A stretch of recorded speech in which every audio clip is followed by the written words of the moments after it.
Se define como cocinero y comunicador y su nombre no pasa desapercibido. Supo tener pánico a la fama hasta que se dio cuenta que detrás de esos saludos o reconocimientos se escondía una demostración de afecto de la gente. Se formó en Austria, en la Universidad de Salzburgo, y trabajó 18 años en Argentina, hasta que por un pedido de su madre regresó al Uruguay, donde hizo carrera. A los medios llegó casi que por casualidad, cuando intentaba darle una mayor difusión a un proyecto gastronómico del que se había puesto al frente. Se considera un hombre libre que ha vivido plenamente, pero también que ha sufrido discriminación. Sin embargo, con su frase de cabecera, "conmigo no van a poder", se abrió camino y no pudieron con él. Tiene muy sólido el concepto de lo que significa el amor y ha logrado construir con su pareja un proyecto de vida del que se enorgullece día a día. Radio, televisión, programas exitosos y obviamente la cocina han sido parte de su vida. Nos proponemos profundizar un poco más en el hombre detrás del cocinero y conductor. Bienvenido, Sergio Puglia, Retrato Hablado. ¡Upa! ¡Qué presentación! Con todo. Oh, Te damos la bienvenida, pero a su vez te vamos a invitar a un viaje en el cual queremos recorrer juntos ese camino que describíamos recién y llevarle a esa gente a la que te ha brindado afecto a lo largo de tu carrera un poco más de Sergio Puglia. Y por eso te proponemos empezar por tus recuerdos de la niñez. ¿Dónde naciste concretamente y dónde te criaste? bueno, yo nací en Montevideo, en el barrio de La Guada, pero una vez que había nacido, mis padres se mudaron a El Cordón, a la calle Rivera, entre Juan Polié y Joaquín Requena. La casa en la que nací, la que viví, mejor dicho, durante muchos años ya no existe. Hoy la tiraron abajo y es una mueblería. Pero a pesar de yo vivir con mis padres ahí, la mayoría del tiempo la pasaba en un colegio inglés, que era el Erwin School de la calle Luis P. Ponce, y además en la casa de mi padrino, un gallego maravilloso que vivía en el Parque de los Aliados, en una casa fantástica que sentí como propia y que iba y venía, iba y venía. Tuve una infancia muy feliz, realmente la viví plenamente, estuve siempre rodeado de muchísimo afecto. Yo creo que haber tenido una infancia como la que tuve fueron las bases más sólidas para después tomar las decisiones que tomé en mi vida. ¿Y cómo era Puglia de chico? ¿Era de los que tenía muchos amigos o menos? Era de los que tenía muchos amigos, era de los que vivía rodeado de sus compañeros que se transformaron en amigos y que sigo frecuentando hasta hoy, para empezar por ahí. Mis compañeros del ERWI tenemos un grupo de WhatsApp en el que estamos permanentemente comunicados y fui haciendo amigos en el correr del tiempo que algunos siguen permanentemente y otros ya se han ido. Y sí, no era de jugar al fútbol, no era revoltoso, era un niño bastante quieto, cuidaba mis juguetes de una forma que llamaba poderosamente la atención y que después mi hermana y mi primo hicieron pomada a todos los juguetes.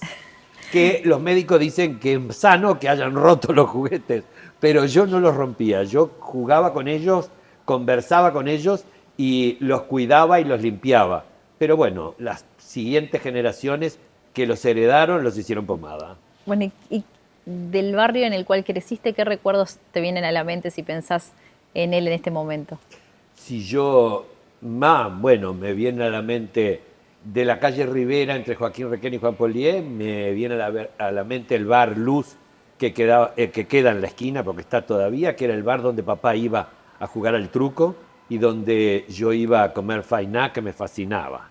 Me acuerdo del tablado que se armaba en la esquina y los carnavales que pasaba ahí. Y si pienso en el Parque de los Aliados, en la calle Alarcón, entre Capitán Videla y Feliciano Rodríguez, que era la casa de mi padrino, donde yo pasaba mucho tiempo.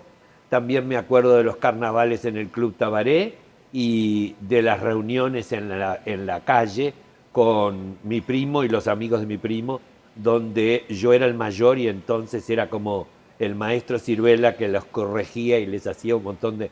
y les hablaba de un montón de cosas que ellos no sé si les interesó. A esta altura de la vida estoy convencido que nunca les interesó cuando yo les hablaba de teatro, de literatura o de lo que fuere. Así que, pero me gusta todo eso, esos recuerdos. Me gustan mucho. Fuiste criado en un hogar de puertas abiertas, siempre te gustó relacionarte, entablar justamente relaciones con otras personas, conocer gente. ¿Todo eso te sirvió para formar tu personalidad y quién sos hoy? Sí. Yo fui criado en una casa donde literalmente era una casa de puertas abiertas, ¿eh? Mi madre no quería cerrar la puerta. Tenía la puerta de la calle abierta y lo que estaba cerrado era la cancel. Pero directamente la gente entraba, hacía así y entraba. Ella además era una mujer muy abierta que convocaba permanentemente gente o para tomar el té o para comer, no al mediodía, pero sí a la noche. Y directamente siempre había grandes mesas en las que se hablaba de política, se hablaba de teatro, se hablaba de música. Y yo mamé todo eso fuertemente porque soy exactamente igual. A mí me gusta, discuto en casa cuando trancan todas las puertas del departamento y digo, ¿para qué las cierran? Si además tienen cerradura digital, nadie puede entrar. Pero ¿para qué la cierran? Porque además a mí me gusta. Tuve 20 años casa en Punta del Este de puertas abiertas. La gente venía y decía, ¿qué hay de comer? Y yo recibía a todos mis amigos alrededor de la pileta y cocinaba y me gustaba. Y siempre con esa cabeza muy amplia de que yo no le pido carné político a nadie. Las ideas son, por suerte, es una sociedad pluralista, diversa y además democrática. Así que vengan todos, que la unión pasa por otros lados. Creciste también en una casa de ascendencia italiana donde tu mamá, tu abuela, si entendimos bien, hacían maravillas dentro de esa Sí, cocina. sí. ¿De ahí heredaste el arte de cocinar? Sí, sí. Mirá qué cosa increíble. Yo nací en una casa donde las costumbres eran típicamente italianas. Y te digo por qué, por el orden de la comida, porque además todo se hacía en casa, desde la pasta hasta los panes, y se cocinaba para el desayuno, y se cocinaba para el mediodía, y se cocinaba para la tarde en el té, para la merienda, y se cocinaba para la noche. Y el fato en casa era así, y se comía el antipasto y el primer plato, que era la pasta, y la carne después, y el postre. Era una cosa, se vivía, yo siempre dije que mi familia no vivía para comer, vivía para comer y no comía para vivir, que era otra cosa diferente. Así que era mis abuelas, pero todas tenían un carácter totalmente diferente. Mi madre había adoptado la italianidad, a pesar de ser una uruguaya, y cocinaba como los dioses. Mi abuela la abuela paterna era muy italiana en todo su concepto, pero la abuela materna, que fue la que vivió más años, hasta los 100 años, es decir, hacía una cocina delicada, sutil, con orientación francesa, no tenía absolutamente nada que ver con la otra. Y yo me crié en una cocina como si fuera una cocina de estancia. Y directamente cuando era muy niño estaba sentado con revistas, me daban revistas para que yo mirara, y por eso te digo que fui un chico muy silencioso y además de eso muy quieto, y yo me pasaba horas ahí y sentía el crepitar de las frituras y los aromas que venían a mí. Mamá siempre cuenta, mi abuela, que cuando yo me paré, y me agarré de la mesada para ver qué era lo que estaban haciendo en la mesa. Y estaban haciendo scones. Y ahí, al poco tiempo, cuando empecé a poder cocinar, empecé a cocinar llevado de la mano de mis abuelas y de mi madre. ¿Qué es lo primero que se te viene a la mente si pensás en esos olores de esa cocina que quizás quedaron impregnados en tu personalidad a lo largo del tiempo? Bueno, de cosas que hoy como profesional de la cocina digo que no se deben hacer. Entre ellos los tucos de mis abuelas, de mi abuela paterna, que empezaba a la mañana a hacer el tuco y que directamente lo cocinaba horas, y eso no se debe hacer porque eso se concentran las cosas y directamente el tomate no resiste más de 20 minutos de cocción, la reducción de él es lo que te genera después las acideces, la acidez que cuando comías aquellos tucos donde la cuchara quedaba parada, directamente lo que hacían era después dañarte el estómago. Pero los aromas del horno, el aroma al pan casero y el aroma a las salsas, a los tucos, a todo ese tipo de cosas. ¿Te acordás qué fue lo primero que cocinaste? Los scones, lo primero que aprendí a hacer fue los scones, que es una receta que sigo haciendo exactamente igual que como la aprendí. ¿Cómo llega la oportunidad de formarte en el exterior? Ah, de casualidad, todo de casualidad. Yo no tenía en la cabeza la cocina para mí. Yo estudiaba Derecho y Notariado, yo quería ser abogado y además me fascinaba la política y con mi padrino hablaba de política todo el día y con mis padres. Mi casa era una casa de gente muy militante políticamente y entonces yo lo que quería era ser abogado. No. Había estudiado piano porque en toda la familia se había estudiado idiomas, porque había que estudiar idiomas, y había estudiado piano y hice el colegio en el Erwin School con doble escolaridad. Empecé a los 3 años en el Erwin School, así que mi segundo idioma es el inglés, pero directamente después de ahí pasé a la Sagrada Familia y en la Sagrada Familia hice los años de liceo y de ahí pasé al Instituto Alfredo Vázquez Acevedo en una época fermental y maravillosa, antes de la intervención y antes de todos los problemas que hubo en el 68. Así que en el 68 yo cumplía 18 años y ya ingresaba a la Facultad de Derecho y Notariado y empecé a estudiar. Y después empezaron todos los problemas políticos, las persecuciones y todo un montón de cosas y yo en un momento dado decidí que para qué estudiaba Derecho en un país que iba camino a ser gobernado por una dictadura de hecho. Así que directamente dije, ¿qué hago? ¿Qué estudio? Y vi en el diario una beca para irme a Europa a estudiar y mi padrino, que fue mi mentor, que fue mi constructor, que fue mi cimiento, que fue todo, absolutamente yo establecí con él una relación de padre-hijo que no la establecí con mi propio padre.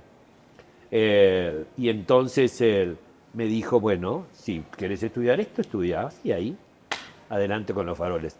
Pero estudié y después me quedé un poco más afuera y después llegué al país y dije voy a trabajar en hotelería y en gastronomía. Me dijeron que lo que había estudiado no servía para nada y ahí me fui a la Argentina y empecé a trabajar en un hotel de 2 estrellas en la calle Callao y Rivadavia, pegado al Molino.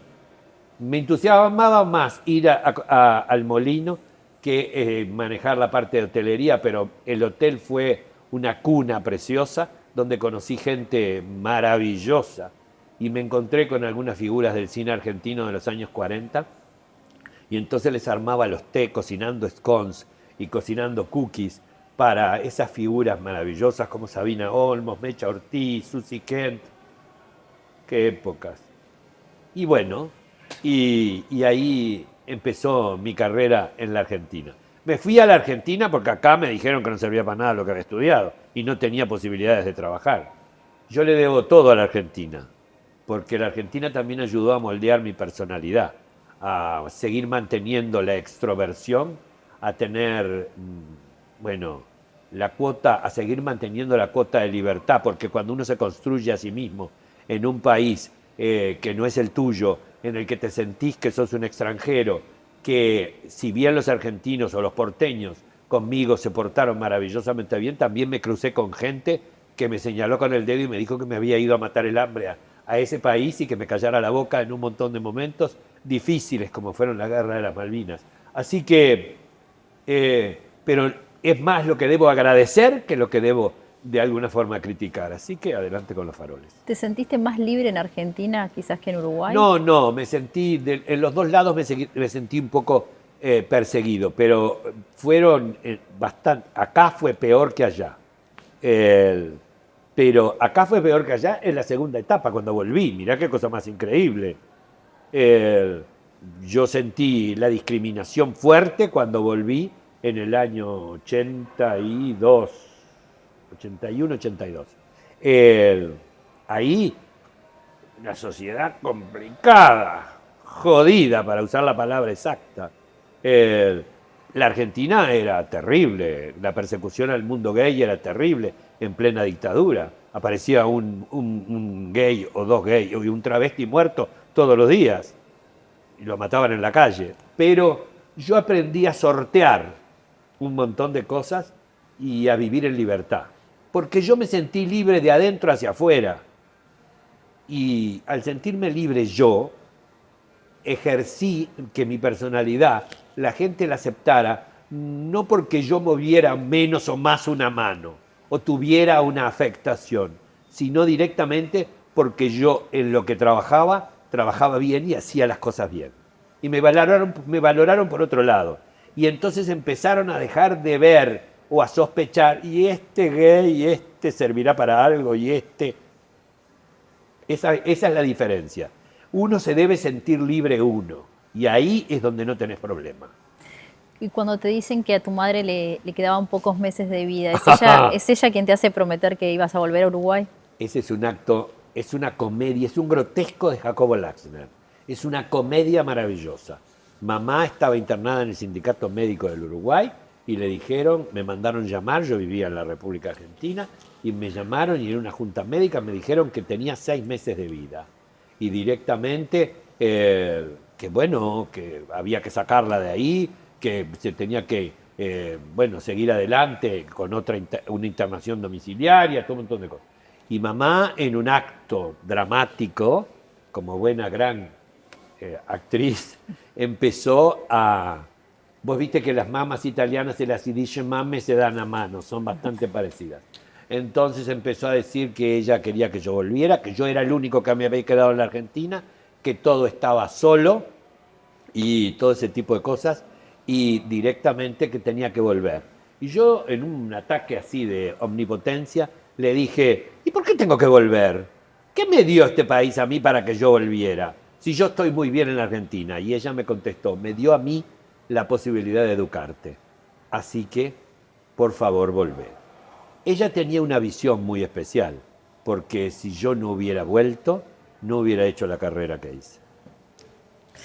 Tu primer trabajo está vinculado a Punta del Este y fue en la apertura del Hotel Ámsterdam.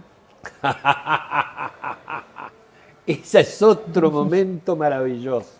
Es verdad, por eso yo he proclamado los 4 vientos que esta Punta del Este es el lugar que uno elige. El Punta del Este está en mi corazón. Yo volví al Uruguay, no tenía dónde trabajar. Y Punta del Este me dio esa oportunidad. Un matrimonio argentino, que eran los dueños del Hotel Salto Grande, y que, revestido, y que la señora iba a inaugurar un nuevo hotel, que era el Ámsterdam, me contratan, y yo siempre creí más en la palabra que en los papeles, grave error, les dije que sí, y me embarqué en la aventura de construir, inaugurar y hacer ese hotel en la península. Y colgué cortinas, pinté, hice de todo, me fui al Congreso de Cotal en Córdoba, lo vendí con las agencias de turismo que eran conocidos míos, que habían trabajado conmigo en el Hotel Carlton de Buenos Aires. Es decir, todo lo que había, toda la infraestructura que había construido trabajando en el Carlton y en el Conquistador en Buenos Aires, la traje para acá y la puse al servicio de ese proyecto. Y fue maravilloso, lo inauguré con una fiesta descomunal y todo vendida la temporada, el hotel lleno, vendido durante toda la temporada. Y el día que la inauguración, cuando terminó la fiesta, en la gerencia, la señora de revestido me dijo que no me podía pagar lo que me habían prometido y que estaba despedido. Un día duraste. Duré muchos meses de trabajo, pero como gerente para actuar y llevar adelante la acción, no, ni un día. Entonces llamé a una íntima amiga que era Rosita Berens, que representaba al diario El País, que estaba casada con el Mono. Y le dije, mirá, estoy en la calle. Y me dijo, anda a hablar con Pancho Salazar, gran Pancho Salazar, a La Fragata. Y fui a hablar con Pancho a La Fragata el otro día. Y cuando empezamos a hablar, le hablé de mi carrera y de esto y lo otro, aquí, que lo otro, acá, allá. Y entonces Pancho me dijo, ¿usted cocina? Yo le dije, sí. Ah, bueno, yo tengo un hotel que tengo cerrado y que estoy peleado con mis socios y quiero que funcione como hotel y como restaurante porque en un momento dado tuvo mucho prestigio. Vaya a mirarlo y después me dice, pero si le gusta, ya está contratado. Y ahí empecé en el Tamariz Parque Hotel, en una temporada que ya estaba empezada, tratando de recuperar de las cenizas el Tamariz. Fue maravillosa esa temporada. Hice una temporada maravillosa, recibí a la hija de Onassis, a Tilda Tamar, el programa de Canal 12 del verano salía desde el hotel. Yo inauguré una parrilla alrededor de la piscina y recibía a la gente con empanadas criollas y se transformó en el hotel del verano. Fue maravilloso. Fíjate la edad, ¿no? En el año 83, 82, 83. Maravilla, qué lindo fue aquella época. Y después me fui a Montevideo y compré el restaurante panorámico de Montevideo, que estaba fundido y que había sido el primer restaurante ocupado por los empleados porque no le habían pagado los sueldos y entonces el gremio lo ocupó. Y además el restaurante tenía una deuda con la Intendencia de Montevideo y un juicio con una empresa multinacional de refrescos. Bueno, la cuestión es que yo hice un estudio de mercado y les dije, les habían repartido las acciones entre 20 personas. Y yo dije, si un restaurante no da para uno, menos va a dar para 20 familias. Y entonces me dijeron, ¿y no lo querés comprar? Y yo dije, bueno, pero lo compro por la deuda y les mantengo la fuente de trabajo. Y ahí me instalé en el panorámico, una etapa maravillosa. Y por eso llegué a los medios de comunicación. Bien lo dijiste cuando hiciste la presentación. Un restaurante que queda en el piso 24 de la Piso 24 de la Intendencia, que el uruguayo, el montevideano pueblerino, le tenía miedo a subir por el ascensor panorámico. Así que no funcionaba. ¿Tuviste que apostar a los festivales gastronómicos para hacerlo crecer? Tuve que apostar a los festivales gastronómicos, a los desfiles de moda, absolutamente a todo lo que te puedas imaginar. Le empecé a dar una vida cultural a través de la gastronomía como expresión para poder directamente hacer subir la gente. Y como empecé a traer grandes cocineros que habían sido mis maestros, unos y otros mis amigos, ahí fue donde empezó a funcionar, y se puso a la cabeza de la gastronomía. No lo digo yo, lo dijeron los críticos gastronómicos, porque enseguida se van a poner nerviosos. Gracias a esa experiencia en el panorámico es que llegás a Radio Sarandí y para difundir lo que hacías y de ahí nunca te fuiste. También otra casualidad, yo no iba a trabajar en radio, yo iba a Radio Sarandí a llevar a los cocineros para publicitar, porque tenía un canje con Mullins, un canje para publicitar los festivales y traje a unos bahianos del CENAC de Bahía para hacer cocina bahiana y fuimos a Radio Sarandí y Traverso me pregunta antes de salir al aire, ¿hablan español? Y yo digo, no, ni una palabra. Y entonces Traverso los ignoró y como yo estaba en el estudio empezó a preguntarme a mí sobre la cocina bahiana y yo empecé a hacer una tesis sobre por qué hacía el festival, por qué directamente la cocina bahiana era el sincretismo de África en Brasil, conjuntamente con la cocina portuguesa, y que de esa forma Bahía había sido la capital del país. Y ahí empecé a hablar, y cuando terminé de vender el festival, bajó Múnich y me dijo, ¿cuándo empezás en la radio? Yo le dije, yo no empiezo en la radio. Y me dijo, pero no, vos tenés condiciones, tenés que venir. No sé qué. Dije, no, yo no hago nada. Pero tuvo la constancia de perseguirme 6 meses. Iba todas las semanas a comer al restaurante y me llamaba y me decía, ¿cuándo empezás en la radio? Y así hasta que un día le dije, bueno, papá, yo le decía, papá, yo te acepto empezar en la radio, pero no voy a dar recetas, voy a hablar sobre la gastronomía como un hecho cultural y además de eso voy a hacer antropología gastronómica, porque la gastronomía forma parte del patrimonio intangible de una sociedad. Así que me dijo, haz lo que quieras, pero empezá. Y empecé con Traverso y Ligia Almitrán en Buenas Tardes. ¿Y el Club de la Buena Vida en Canal 5 cómo nace? El Club de la Buena Vida. Bueno, el asunto fue que yo no empecé en televisión con el Club de la Buena Vida. Yo empecé, Sonia Brescia trabajaba en Radio Sarandí, yo hice Buenas Tardes, después de eso llegué a La Mañana de Sarandí, en La Mañana de Sarandí con Sonia Brescia, empecé a hacer una cosa que se llamaba, primero fue con Never y después con Sonia Brescia, que fueron los calderos de Puglia. En ese momento a Sonia se le ocurre hacer un programa sobre turismo y se llamaba Los viajes y la gente. Y entonces me invita a mí a que yo tenga una columna que era sobre el turismo y la gastronomía. Después de eso, Sonia me invita a que yo sea productor del Hoy por Hoy. El Hoy por Hoy empieza siendo un magazine donde yo tenía una columna que se llamaba Anecdotario Gastronómico. Pero después se transforma en un programa político y entonces ella se asienta en las bases del hoy por hoy francés y directamente sigue su carrera. Y yo me retiro, y como me retiro de eso, pero ya me había picado el bichito de la comunicación, entonces directamente yo tenía todavía el restaurante El Panorámico y seguía adelante con El Panorámico, entonces se me ocurre empezar a hacer el Club de la Buena Vida. Y en ese momento yo vendo me voy a Europa, vuelvo y vendo El Panorámico. Había ganado la licitación del ferrocarril y había inaugurado el ferrocarril. Así que yo tenía 2 restaurantes. El que me compra El Panorámico se hace cargo del ferrocarril. Y directamente yo me voy a mi casa y digo, ahora voy a ver qué es lo que hago. Bueno, voy a seguir con los medios de comunicación. Para eso un día me suena en teléfono y me llama Juan Carlos López Mena.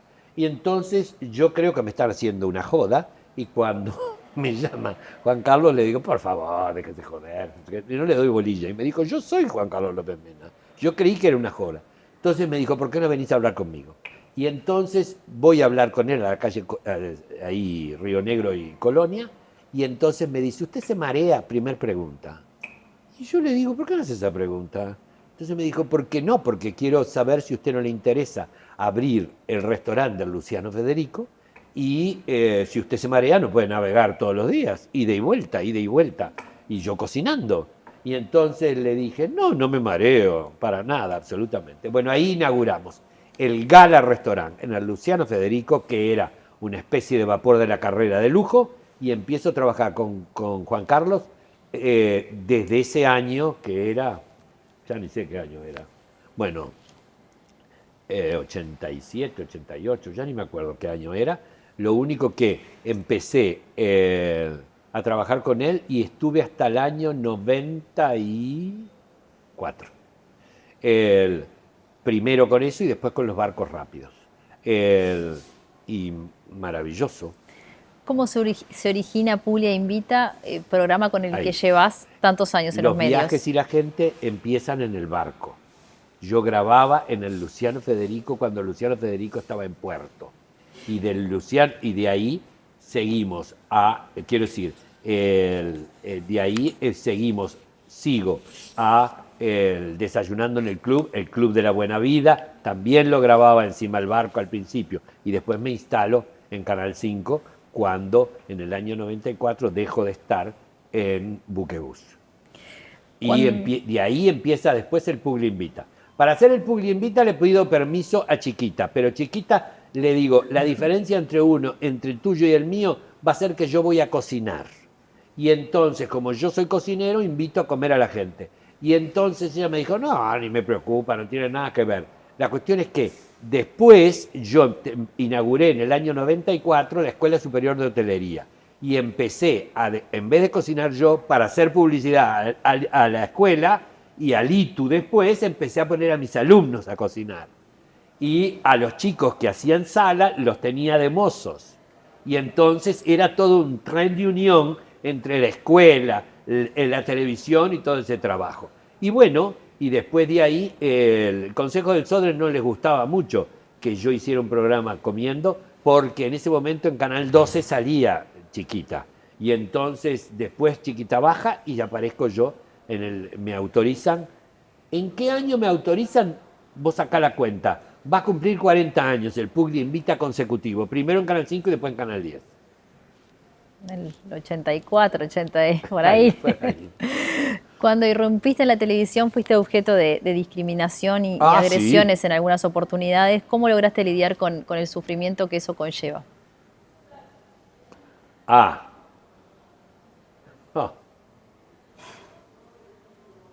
Yo lloraba mucho, pero adentro de mi casa. Un día me llamó Adela Reta para decirme, presidenta del Sodre, para decirme, mire lo que me llega. Otro día Mullins me llamó para decirme, mirá lo que me mandan las cartas, porque en esa época no había el WhatsApp ni nada. un día empecé a recibir cartas en mi casa de gente que me amenazaba o dejaba de aparecer en televisión o me iban a cortar las patas. Esa es la sociedad uruguaya que se precia de ser amplia y que nunca hizo discriminación. Por eso cuando yo digo que es una sociedad hipócrita, hasta hoy, porque a pesar del avance, a pesar de las leyes, a pesar de todo lo que se trabajó y que trabajaron los grupos, el mundo LGBT para lograr un montón de cosas, hasta hoy me siguen mandando cosas donde directamente dicen que soy, bueno, no quiero utilizar la terminología porque a veces la utilizo en polémica y después la gente me critica. Entonces, hasta hoy, y lo más discriminador, aunque parezca mentira, son las mujeres. Terrible, ¿eh? Terrible. Pero bueno, yo al principio lloraba, después me venía una rabia furibunda, pero hacía algo que era para mí como muy importante.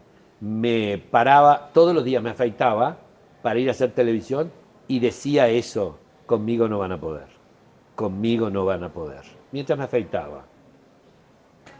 Entonces, y no van a poder, a pesar de que ahora se golpean el pecho y directamente dicen de que la sociedad es mucho más amplia, yo siempre digo que no alcanzan solamente con los marcos legales, porque los cambios culturales se hacen con acciones.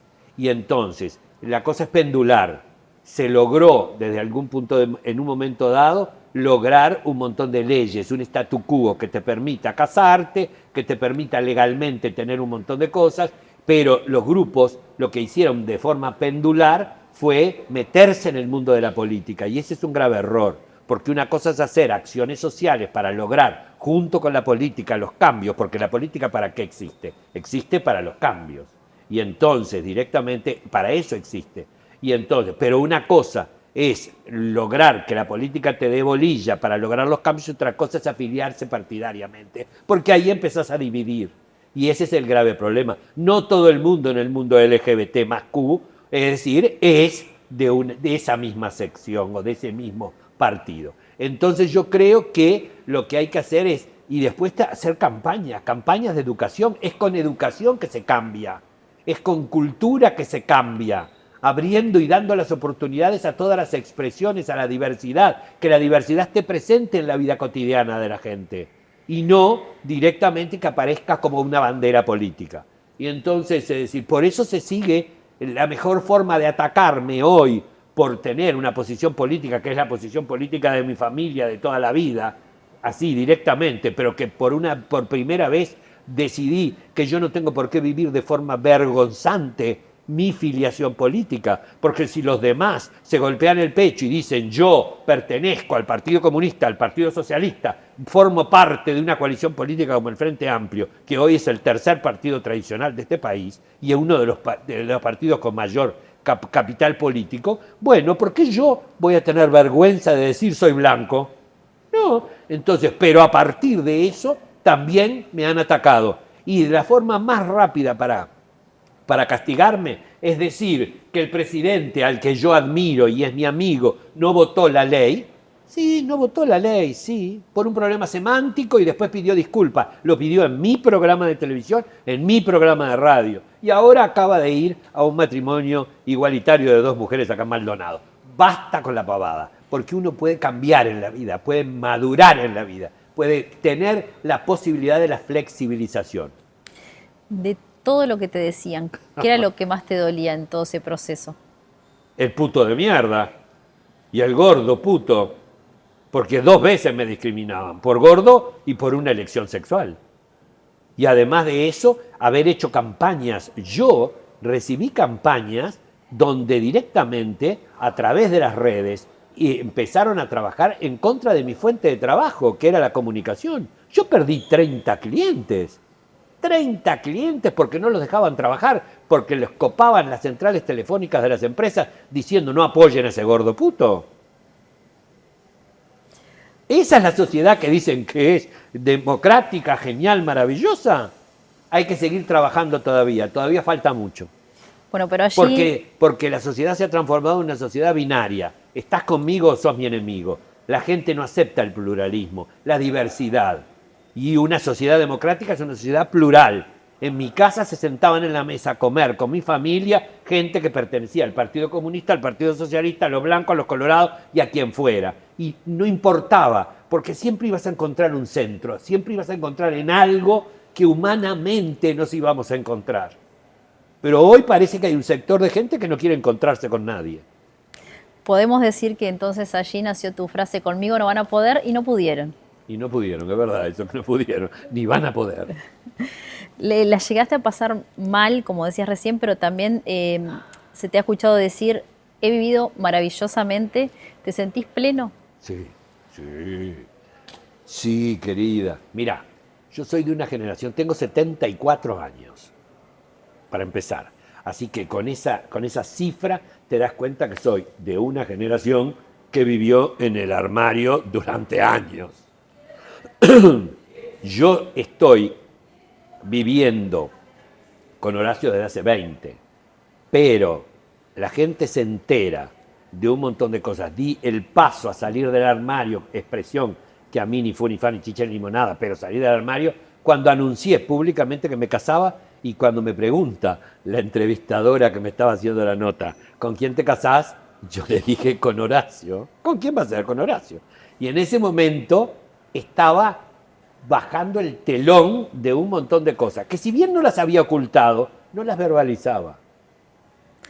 Cuando empezaste a ser reconocido, ¿es cierto que te encerraste en tu casa porque tenías pánico a ser reconocido de manera popular? No, porque el problema era que perdí la privacidad. Yo entraba a un restaurante y todo el mundo se daba vuelta. Entraba al teatro y todo el mundo se daba vuelta. Entonces yo sentí que había dejado de formar parte del montón. Era Sergio Puglia, me reconocían. Y eso me dio una cosa como que, oh, ¿qué es esto? Después me di cuenta y aprendí hasta de una frase de Susana Jiménez. Cuando me siento deprimida salgo a caminar por Santa Fe y cuando la gente me da el cariño que me da energía. Y ahí adelante con los faroles. Hablamos hoy de tu madre, pero no queríamos dejar preguntarte por tu padre, si bien lo nombraste al pasar, fue un hombre del cual tenemos entendido estabas un poco distanciado. Bueno, mi padre fue un ser fantástico, te lo voy a decir. Un ser entregado a su familia, un ser con un carácter diametralmente diferente al mío, con una forma de encarar la vida que no tiene nada que ver con la mía, muy conservador y muy austero, nada que ver conmigo. Entonces, nos fuimos distanciando, pero no teníamos una mala relación. Yo nunca hablé con mis padres, nunca verbalicé con mis padres cuál era mi elección sexual, jamás. Mis padres se murieron los dos sin haber hablado conmigo, vamos a empezar por ahí. Pero las circunstancias de la vida me dieron la oportunidad de que, sin decirme nada, mi madre me diera a entender que había entendido absolutamente todo. Primero porque me trajo a casa al que después se transformó en el gran amigo de mi vida, que era su peluquero. Y era una persona gay, y ella me dijo, lo traigo para que salga contigo y con los amigos, para que él está muy solo. Con eso me alcanzó y me sobró para entender cuál era la posición de mi madre. Mi padre nunca habló, pero mientras yo viví en el exterior durante un tiempo, me extrañó enormemente que mi padre se hubiera peleado con un primo hermano, porque mi madre estaba casada con Puglia, pero la hermana de mi madre estaba casada con un Corrales, y mi padre era Puglia Corrales. Se casó con un primo, así que había doble vía de comunicación. Y ese primo, que era primo hermano, para papá era, además de su primo hermano, un amigo. Y sin embargo, en una etapa de la vida, se cortó. Y yo siempre pregunté, ¿qué pasó con el tío Pocho? ¿Qué pasó con el tío Pocho? Nunca nadie me dijo nada. Y el día que el tío Pocho se fue, mi padre dijo, no lo vi en vida, no lo voy a ir a ver de muerto. Pero después que murió mi padre, yo me enteré que la pelea había sido porque el tío Pocho habló de mí desde el punto de vista de mi elección sexual. Y mi padre le cortó la cara y nunca más le dirigió la palabra, por defenderme. Por eso digo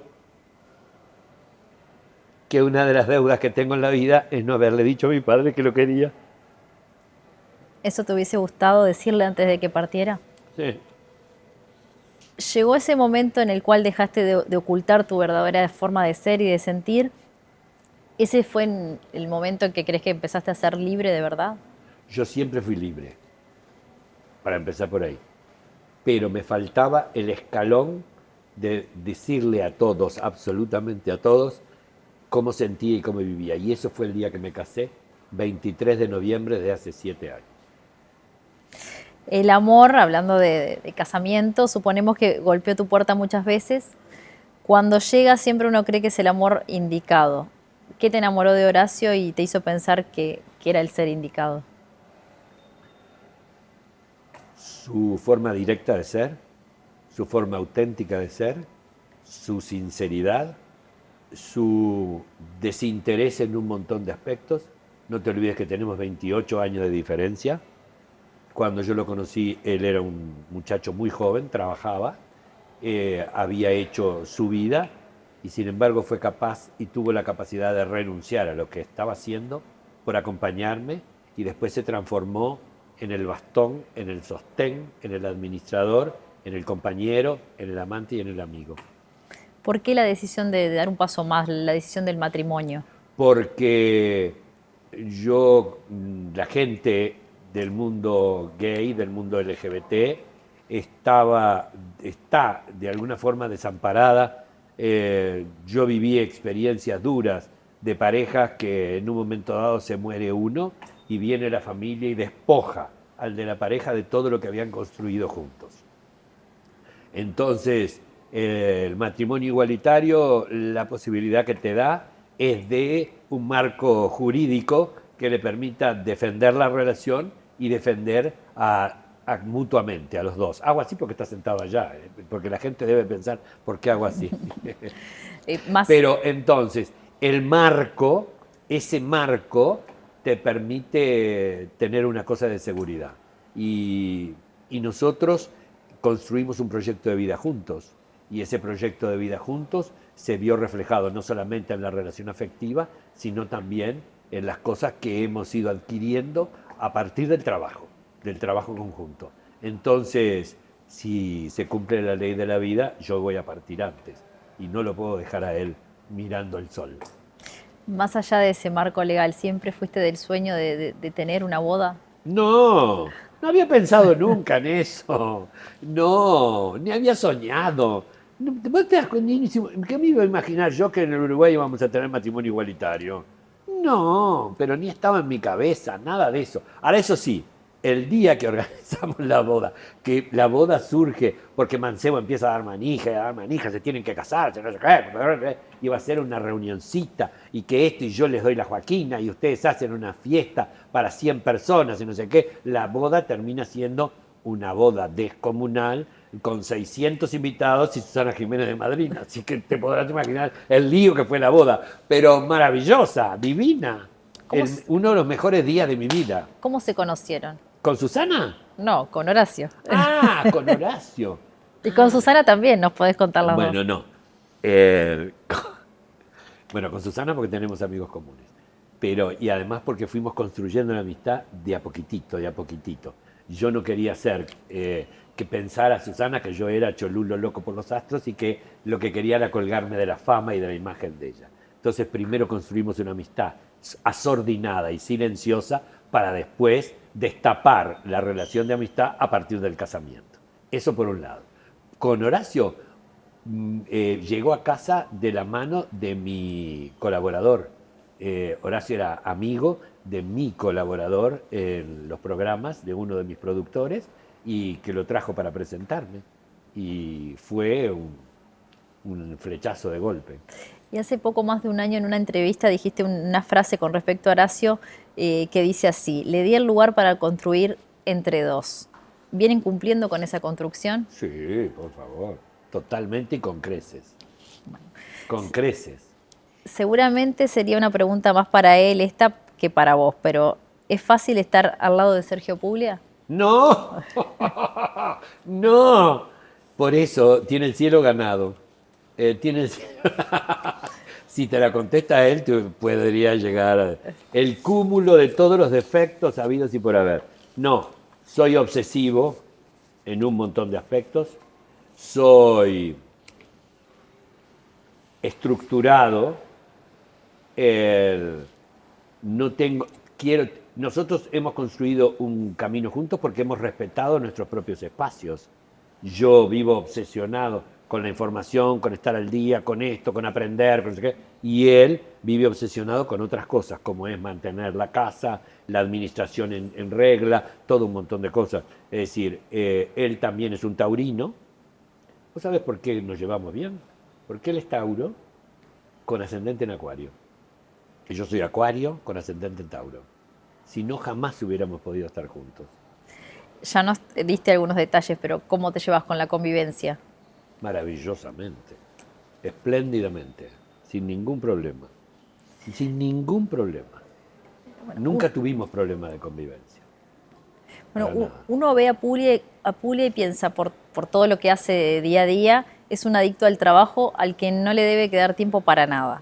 Pero No. ¿te das tiempo para el disfrute en algún momento? Para todo, siempre, en todo momento. ¿Cuáles son tus hobbies?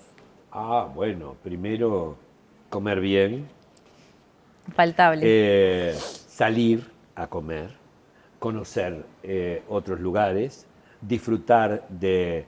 Soy bastante hedonista de las cosas lindas, estar rodeado de cosas lindas y yo disfruto de mi casa, pero también disfruto de compartir con la gente, de invitar y de salir. Vivo en una casa hecha a mi medida, por él y por mí, a nuestra medida. Sí, son 740 metros. Y disfrutamos de caminar por él, de estar, de compartir. Y cuando estamos solos, estamos con nosotros y los chihuahuas tirados en el cine viendo películas y comiendo una cosa rica, tomando un buen vino o un aperol. Disfruto de la vida. Yo soy un devorador de la vida. No me canso. No me canso. Hoy uno te observa y quizás se puede decir que te sentís en un estadio de tranquilidad. Sí, sí, estoy muy tranquilo, porque estoy muy seguro de lo que soy, de lo que logré y de lo que tengo. Y de tener el cariño y tener el respaldo de Horacio acá. Si hablamos del Sergio Puglia cocinero, del comunicador, del polémico también, por así decirlo, ¿cómo te llevas con tu rol de panelista precisamente en Polémica en el Bar? Me llevo muy bien, estupendo. Es un programa en el que cada uno opina libremente, donde directamente lo que hacen no hay un guión, lo que hay es una línea de conceptos en el sentido de que nos pasan la información de los temas de los que vamos a hablar y cada uno opina con respecto a eso muy libremente. Fue todo un aprendizaje porque tenemos que saber que las discusiones, es un bar, es un boliche y ahí se discute, pero las cosas no se toman del lado personal. Yo puedo discutir con Julio Ríos porque me lo preguntan a cada rato, sí, pero yo no tengo una relación de amistad con Julio, pero lo respeto como persona, como panelista y directamente nos llevamos bien, independientemente de que nos hemos agarrado a las patadas. Sos militante del Partido Nacional desde los 18 años, Es verdad. Primero del herrerismo y luego en el wilsonismo. Sí. ¿Te han tentado alguna vez en la política? Sí, sí, me han tentado. ¿Y? Sí, me han tentado. Pero no, yo soy un ejecutor, un ejecutivo. Yo creo que si me meto en el mundo de la política a trabajar, yo estoy trabajando en política, estoy militando en política, pero si paso creo que tendría que estar en el ejecutivo, en algo ejecutivo. Yo no quiero ser parlamentario, no me interesa ser parlamentario, ni diputado ni senador. ¿En qué rol te sentís más cómodo? ¿El de cocinero, el de comunicador o el de conductor? Pero todo soy yo. No es que me sienta más cómodo en uno que el otro. Yo soy todo eso. Yo soy un conductor que descubrí a medida que empecé a trabajar, que tenía la capacidad de la conducción y de la comunicación, que además soy un cocinero, que parte de la comunicación que he desarrollado es a través de la gastronomía. Y no, yo soy todo, yo me siento cómodo en todo, yo soy un combo. Bueno, y se viene una nueva edición de MasterChef. ¿Con qué expectativa? ¿Cuándo arrancan a grabar? Arrancamos a grabar del 6 de mayo. Vamos a grabar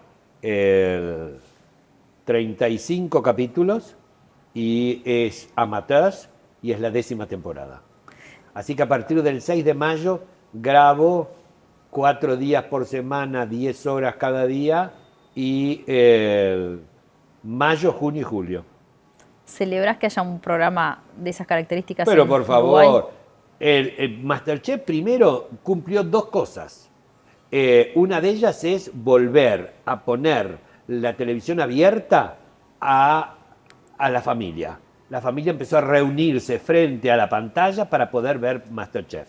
Y el otro, y eso llevó a que directamente la gente volviera, dejara las aplicaciones para volver a mirar televisión abierta. Eso una. Y la otra cosa importante es que puso a la gastronomía como un hecho de conversación, un tema de conversación. Y a mí me ayudó a renovar mi público, mi target. Ahora los niños quieren sacarse fotos conmigo y me preguntan cuándo va a haber un MasterChef de niños, Kid. Y a mí me encantaría que eso sucediera.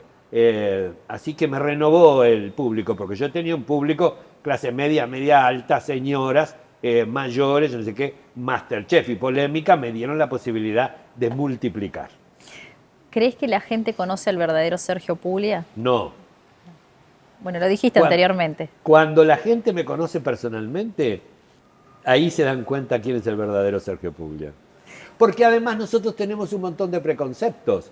Cuando yo levanto la voz y parece que te contesto de forma enérgica, para la gente soy un agresivo. Cuando yo te digo, bueno, porque lo que pasa es que fíjate que cuando vos me pongo a hablar de Italia o me pongo a hablar de Francia y no sé qué, porque si vas al Ritz de París y no sé qué, la gente piensa que soy un soberbio y que soy un agrandado y que cuento que estuve en el Ritz y que estuve en el... Cuando me pongo a llorar es demasiado blando, demasiado sentimental. Al final no conocen a nadie, porque siempre tienen un preconcepto. Ojo con el público. Nosotros somos lo que el público quiere que seamos. Y mi mayor éxito es haber logrado que ese público tan difícil me diera la permanencia. ¿Quedan pendientes en la vida de Sergio Puglia? No. No. A nivel de trabajo quedan pendientes. Tengo unas ganas locas de hacer un late show. Algún día lo voy a hacer. Un late show quiero hacer, como el que hacía este brasilero. Sueño con hacer el J-Lo, donde entre a escena bajando en un ascensor de cristal. Me encantaría. Y tener una banda de música y hablar con artistas y darle oportunidad a los artistas jóvenes de tener una pantalla, como he hecho con el Puglia, que le he dado la oportunidad a la gente de teatro, a la gente del espectáculo, a los artistas plásticos. Bueno, pero hacer un gran show a la noche para que todo el mundo se vaya a dormir en paz. ¿Cómo te llevas con la muerte? ¿Te da temor? No, si nosotros no vinimos para hacer semilla. No, pero no, yo sé que me voy a morir. No tengo la menor idea cuánto más dure. Hay gente que dice que yo voy a seguir hasta los 120 años jodiendo. ¿Cómo te gustaría que te recuerden? Como un buen tipo. Un buen tipo, nada más. Un placer, Sergio, haber compartido este retrato hablado contigo. Por favor, muchas gracias a ustedes por convocarme.